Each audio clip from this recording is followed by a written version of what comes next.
Hello everyone, welcome to another episode of Shred Your Halo with me Edel and my best friend Jharna here. Today, this fortnight's topic is something that is very dear and dear to my heart. Very near and dear. I said dear and dear to my heart. Right, it's very near and dear to my heart. It is the art of Photoshop. I have such... This is not, I'm not blurting it out, but I really do have a hate-hate relationship with Photoshop. Like, because I don't know how to do it, and I ridicule people that do it. But now I'm fascinated by it all. Have you ever Photoshopped anything, Jana? No. You mean like using the app? filters? Yes. I don't think so. I mean, sometimes our phones already have filters on them now, so even when you click a picture, it doesn't look like what it's supposed to. You think? So Okay. the phones itself do that in general. Like I do put, like Instagram, I do put like certain filters to make certain edges of my plants appear sharper and stuff like that. But I don't use that sort of thing. Yes, I've done that.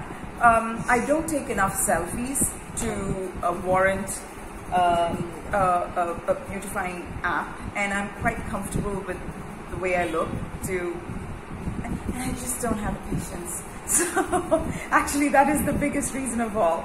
So we're fascinated by people who Photoshop and the psychology behind it. So let's get into it. What is the profile of the person that Photoshops, do you think? You want to be seen. I mean, that's the reason why we all use filters if we take pictures. I mostly have pictures of Edel's dogs on my phone, so they don't need filters because they're just so cute. They're just adorable, so I don't need to use filters on them. But I have used filters in some places where I want my pictures to look a little bit more beautiful. But I've seen a lot of people use filters who want to make it look like probably the lighting was better than it actually was. I think bottom line is you want to be seen and you don't want to feel left out or irrelevant. Possibly. So I think that is what happens in most cases. And of course you have Photoshop happening with celebrity pictures and magazines and everything. All of that is Photoshop, and it can be a little intimidating because nobody looks like that in real life, right? But I think that bottom line is basically wanting to be seen or seen as someone who looks better than other people. I don't know very many reasons other than this why somebody would want to use Photoshop in there. I think also this element of inability to take criticism, being extremely thin-skinned when it comes to criticism. So the truth of the matter is, no matter how beautiful a person is or how ugly, there will always be a faction of people that find you attractive and a faction of people that find you repulsive. It is just what it is. I can run away to the plastic surgeon's office and throw my hard-earned cash on their table and say, make me look this particular way, so that, and in the end I could come out thinking, oh, everyone's going to find me attractive, but the truth is there's still going to be people that find me unattractive, right? So I think it is a coping mechanism. So these are people who are coping badly with A lot of internal issues. I think so. And the one thing that they can control is what they look like to other people. They think by controlling what they look like, they can control the perception other people have of them. And as a result of doing that, they will not be criticized or maybe accepted more. And but that's the strange thing, no? When people put up pictures like that, you also have such a huge group of people that says you should, learn to love your natural beauty, and you'll have that section of people fighting against what you're putting out. And this is the thing, the more strenuously we try to Photoshop and change what is, the more harsh the light of truth will shine on us, and the more glaring the imperfections will be in stark relief, and more vociferously and more self-righteously we'll have to fight for ourselves. It is the most vicious of all battles. Yeah, I think sometimes, I mean, now I don't read very many magazines in the physical thing, because most people read everything online. But I remember as a kid when I used to look at pictures of celebrities in magazines and how they're dressed so beautifully, their makeup is on point, and even after all that, it's actually Photoshop. And you're adding filters. And I used to feel very intimidated as a kid, and I wanted to look like that. And it also made me feel like of course, when you're a kid, you can't think of spending that kind of money because you're not working, you're not earning. Yes. And that would make me feel very inadequate.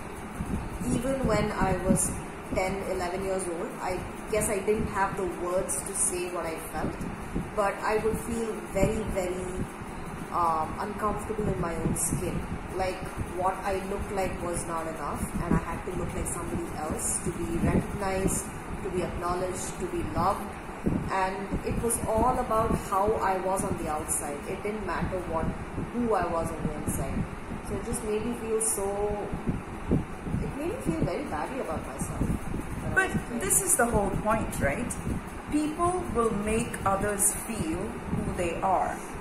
We are an experience, walking, talking experience. So I will make another person, and this is why we make the friends we make. This is why we fall in love with the people we fall in love with this, because of what they make us feel, how the experience of the other person.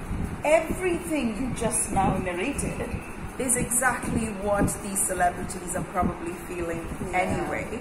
And their appearance and the change of it and all the engineering that goes behind it makes us, the audience, feel exactly what makes a person come into the celebrity world in the first place, which is raging insecurity. You need to have like a high quotient of insecurity to put yourself through what you have to rise up in the world of celebrity and superstardom, isn't it? And it's also no wonder that the cosmetic industry is like a multi-billion-dollar industry, right? Yes. Because we're constantly told you're not enough. You need to look like somebody else so people can love you for who you are not. Yes. So yeah. I mean, insecurity is what makes us take a lot of decisions which we wouldn't otherwise even dream of. Yes. So yes, absolutely. And this is the thing. Why are we not comfortable with a huge chunk of population thinking we're ugly? Why is it not okay to be ugly? It's because the most number of people I know are not like celebrity-ish. Yeah, they're not pin-up material. Neither am I. But I have never lacked for friends. Yeah. And yet there is this inner voice that goes in that criticizes me so much. I think it permeates like every level. Like no matter where you go, even with friends, I mean, this is another thing, right? Most friendships that I have seen have been unhealthy friendships because of how we're brought up, how the media tells us we're supposed to be friends. They glorify unhealthy relationships, and because of that, even when you have friends that you say, oh, we're best friends, or I have really good friends, you still have them cracking jokes at your expense. Oh, you're fat.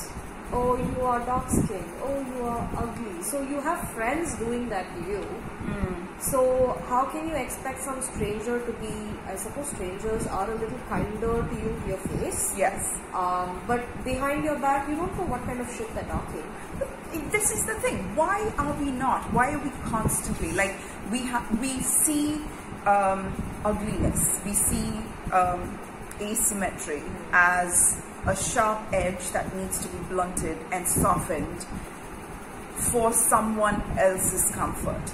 Why can't an ugly person just be happy with who she is, who I am, who you are? Why can't we just be ugly and okay with it? Why do I owe prettiness? Why do I owe beauty? Why do I owe it to you? To look better or dress better or be better than who that doesn't mean I'm going to smear dirt on my face and come stand in front of you and challenge you to like me in spite of me. That's not what I'm saying. Yeah. But why is it so terrible to be ugly? Because why is it? It is extremely. I think it's more so for women than it is for men, and it's shocking even in this day and age, even in this time and space. But for women, it is so important to be beautiful, and beauty is an ever furthering horizon. You can never reach it, right? The more you chase after it, the further it's going to be, and you're never going to reach that standard. And women have resorted to poking needles into their faces and plucking and smoothing and not that I don't do all that, I do, and I'm just asking this question that I wish when I was being brought up, somebody had said, you're okay, you're going to be ugly to some, you're going to be beautiful to some, and it ain't got nothing to do with you. You just be you. You do you. I wish I had had something that's just passed on, right? Because our parents learned this bio from their parents. They learn from their parents. They learn from their parents. And what else are they going to pass on to their kids? And the worst thing is now we have the means to pretend to be something we're not in a global scale, which we didn't have before. Before we probably just, could stand in the shadows or turn to one particular side of the face. That apparently one of my favorite actresses, Claudette Colbert, she had the left side of her face, if I remember right, was the only favored side.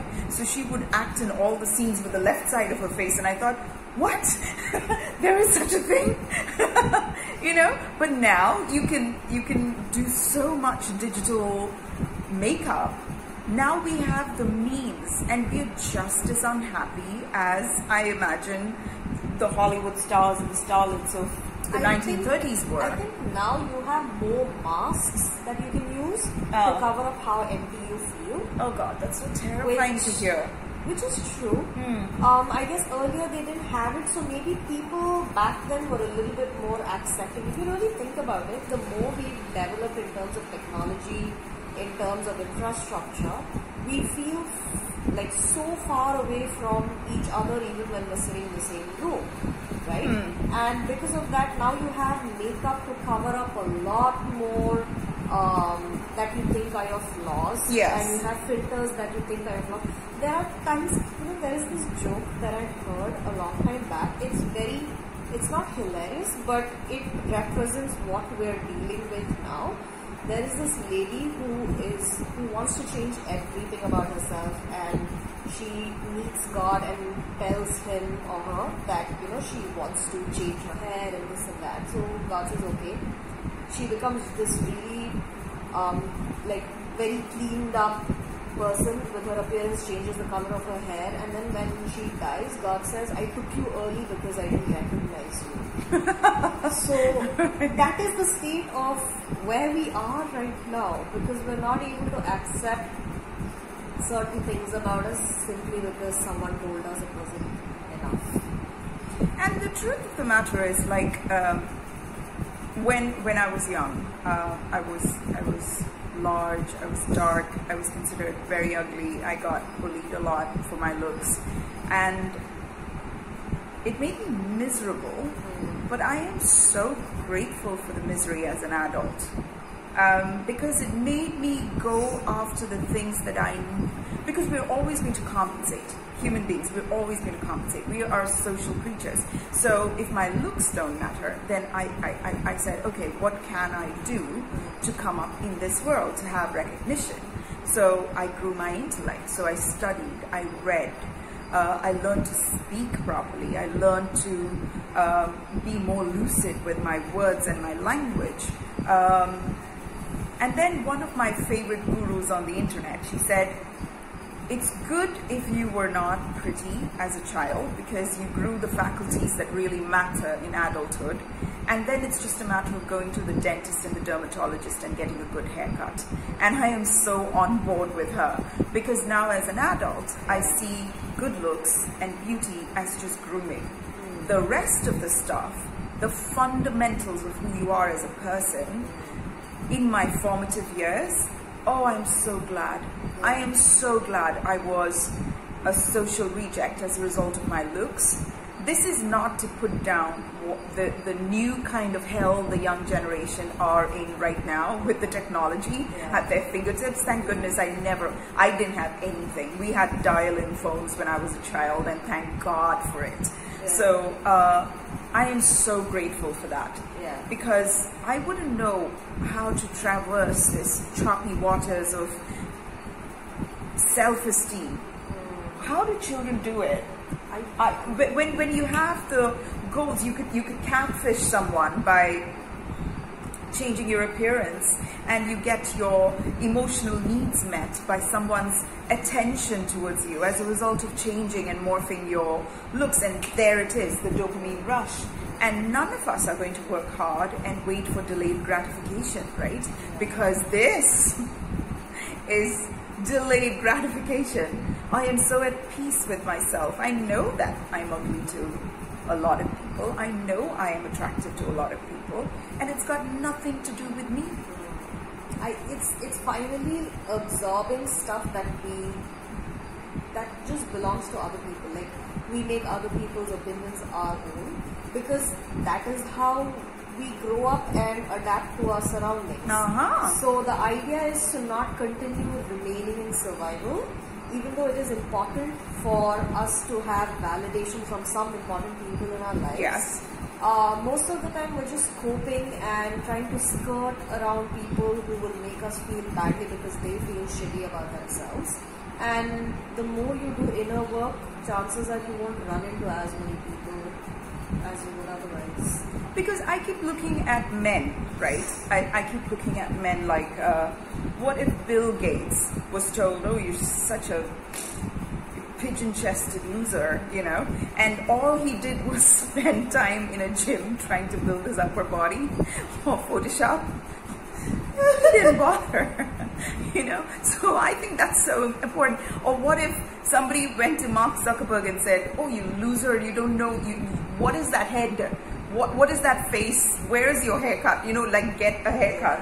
Or to Jack Dorsey and said, who are you? What are you doing? Why are you living in the forest with no electricity or something? He lives like a very Spartan lifestyle or something, right? Or, you know, the people that actually succeed are the ones that play to their strengths. So maybe this video is an appeal to people who are ugly. Majority of the world thinks you're ugly. Or feels that they are, because someone told you that you are. You know what? There are more horrible things that could happen to you than looking ugly, okay? You're fine. Ugly is okay. But having an undeveloped mind, an undeveloped psyche, a heart that seeks after instant gratification, that goes after quick fixes, that cannot be dealt with. And if you get set in those ways of instant gratification, of how that you become a hologram of everyone's perception of who you are, that is a terrible, terrible, terrible web to break out of. And you've always been hustling. Oh dear God, that is so incredibly difficult. And I don't know how you're going to do it, dear viewer, if you are one of those young'uns who were born at the time of the internet. We feel for you. I don't know what to tell you. I just genuinely don't. But if there is one take-home message I want to leave at the end of this video, it is ugliness is just another look. Pretty is just another look. It's perspectives at the end of the day. That is all they are. Ugly, beauty, it's all the same. It's all the same. If you take the most beautiful person in the world, somebody has had enough of their shit. Yeah. There's people that avoid them. And then there are ugly people who are, and there are people tired of their shit too. Yeah. So it doesn't matter. Underneath the beauty or the ugly, it's still people. What are you doing with the raw materials and your ability?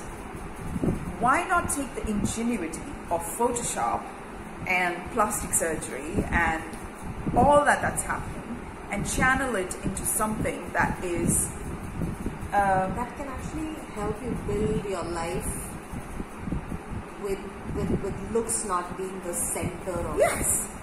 What is you know, there are people who are like, who depend on their looks for a job, or models and who are celebrities. Thank God I'm not one of them, because I'm not sure I can handle that kind of pressure. I'm very grateful for my job. I'm so grateful for my education. Aren't you? Yeah, I'm just, yeah, I'm not sure. So we're not addressing the people in that world. We are addressing people who are like us, who have a regular education and a regular job, and yet are competing with professional good lookers, right? Just don't give up on that race. Instead, channel your energy into things that come good for you, come naturally to you, and let's see what it is, this unique gift that you can give the world. You want to add anything to that, Jharna? No, I think that's pretty much it. I mean, especially with kids that are really small, they're very impressionable as well. Yeah. So that is something, I honestly, I wish I could say something to make it better for you, but we don't know what battle you're fighting, and you will have to find your way in such a way that it feels right for you. So all I can say is, don't take your education lightly, because education is what makes the world run, right? So don't take that lightly. If you're a nerd, own it. There's nothing wrong with being a nerd. I'm a nerd and I'm proud of it. I'm cool. Not a nerd at all. I'm not a geek. I'm not a nerd. I'm like so cool. And the fact that I have to say it. So right. Do what you do well, and don't feel like you need to apologize for it, because the nerds will run the world one day, and the cool people will follow suit. No, she's not very cool, so you know, we're in the same boat. So we're both I'm nerds. in denial.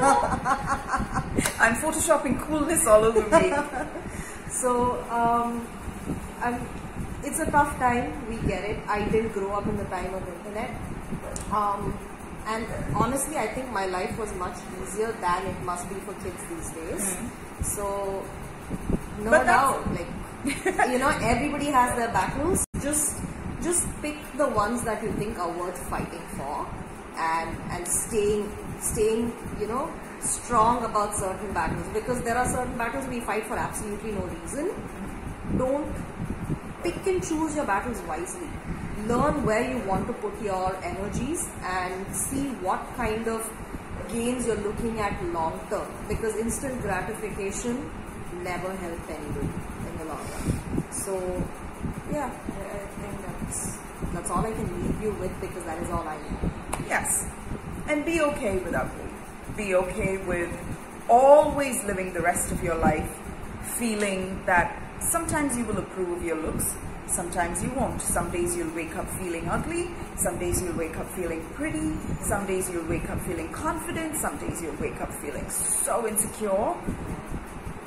But it is not about that. It's not about these ebbs and tides. Don't make an ebb the story of your life. Don't make a tide the story of your life. Remember that our life is filled with so many shades. We are not one picture taken in one time frame. We are a moving experience. And may your experience be rich. And don't make yourself into one unidimensional concept. You're not. You're not just looks. You're not just intellect. You're not just psyche. You everything combined into a soup of experience, right? Be rich in yourself. in whatever means necessary. Make all the mistakes possible. Feel all the regret in the world. Have all the insecurity, because that's part of being alive. And life isn't about cushioning yourself and shielding yourself. It's about having all the bruises. It's the scars that make us individuals. And let's not be afraid of getting those scars, right? So I hope you've gotten something from this video, because that's the only reason why we keep making them. So thank you so much for joining us. Please click like and subscribe, and if you think this video adds value to someone's life, please feel free to share them. Leave a comment below, say hi to us, and we love you for watching, and we'll catch up with you in the next fortnight. Bye-bye.